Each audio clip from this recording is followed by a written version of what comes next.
Arestado sa NAIA ang isang Chinese national na may dalang mga skimming device na gamit para makapagnakaw ng bank account information. Katwiran ng suspect, pinapadeliver lang ito sa kanya galing China. Umaaksyon si Dindo Flora. Arestado ang Chinese national na si Hong Seng-woo matapos na mahulihan ng kahong-kahong hinihinalang cloned ATM, credit cards, SIM cards at mga skimming devices. Galing umano ang negosyante sa Guangzhou, China at naharang sa arrival area ng Terminal 2. Ginagamit daw ang mga gadget sa pagkuha ng bank account information para manakaw ang pera sa bank accounts ng iba. Pwede rin gamitin nila, transfer ng pera sa casino.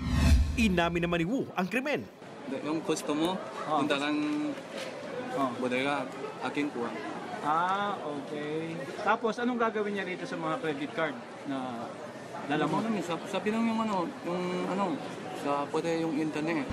Ayon sa Bureau of Customs, nakuhanan din ang mga Certificate of Origin at iba pang dokumento ang suspect.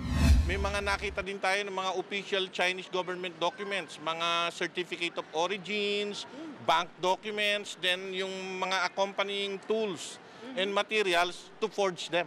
Hinala ng otoridad, gagamitin naman daw ito para pikiin ang babayarang buwis ng kargamento mula sa China.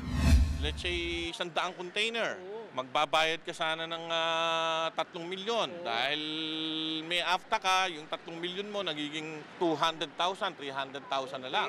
Inaalam na kung authentic ang mga nakumpiskang dokumento.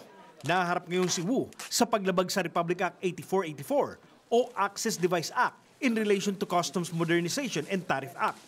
Umaaksyon, Dindo Flora, News 5.